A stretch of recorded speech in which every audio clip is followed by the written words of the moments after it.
안녕하세요. 캐나다 토론토에 사는 온타리오주 약사 데이빗입니다. 지난 시간에 한국과 캐나다 약국의 처방전 관리 방식의 차이에 대해서 설명을 드리기 시작을 했고요. 이와 관련된 처방 패턴이나 약제 사용량에 대해서 간단한 예를 들어봤습니다.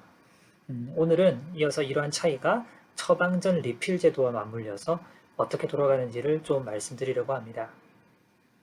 오늘은 가상의 환자 한 분이 복용 중인 처방전 한 장을 레퍼런스로 해서 설명을 드릴 거예요. 별다른 보험이 없으신 55세 남성분이고 4가지 약이 기증된 처방전이 닥터 오피스에서 팩스로 전달되었다고 합시다.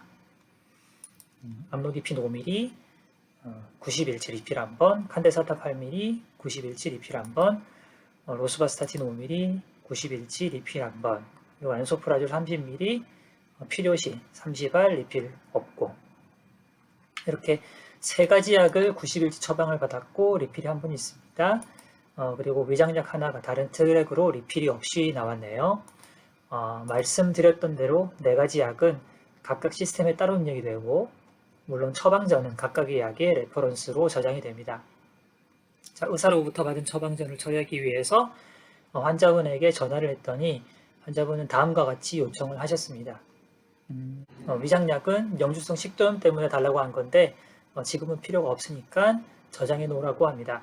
이러면 란소프라졸은 로그 또는 홀드라는 이름으로 시스템에 저장되었다가 나중에 환자가 원해서 연락을 주거나 방문했을 때 그때 준비를 해드리면 됩니다.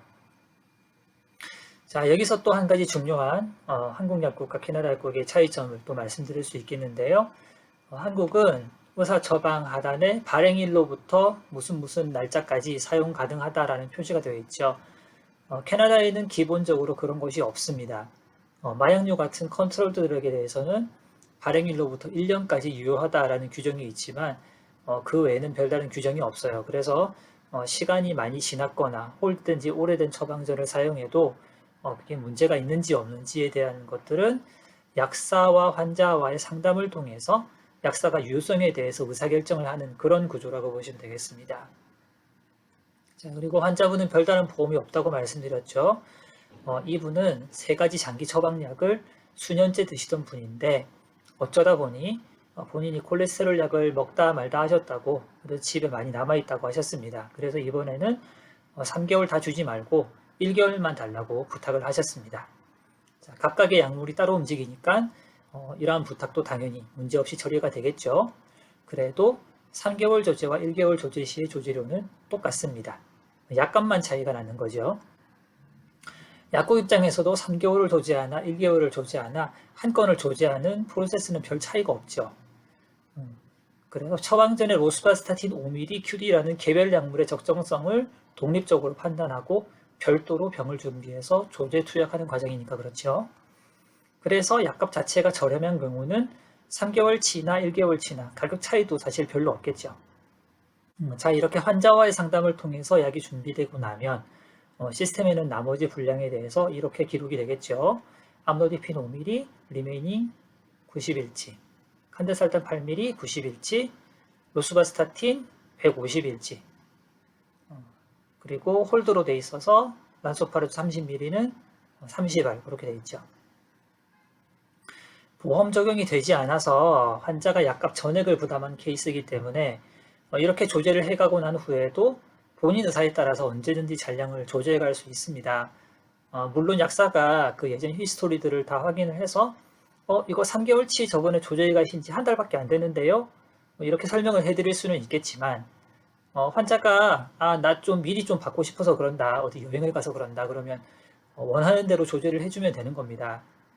보험 쪽으로 넘어가지가 않기 때문에 그래요. 한국의 비급여 처방 조제와 같은 식이죠. 혹은 약의 유효기간이 크게 문제가 되지 않는다라고 생각하는 경우는 조제료를 한 번만 내기 위해서 이번에는 처방이 3개월 플러스 원리필로 나왔는데 그걸 6개월치로 한꺼번에 주세요, 그렇게 환자가 요청할 수도 있어요. 자, 그리고 이런 환경하에서 가능한 약사의 권한이나 역량 중에 아주 중요한 것이 약국에서 의사에게 처방을 요청하는 업무입니다.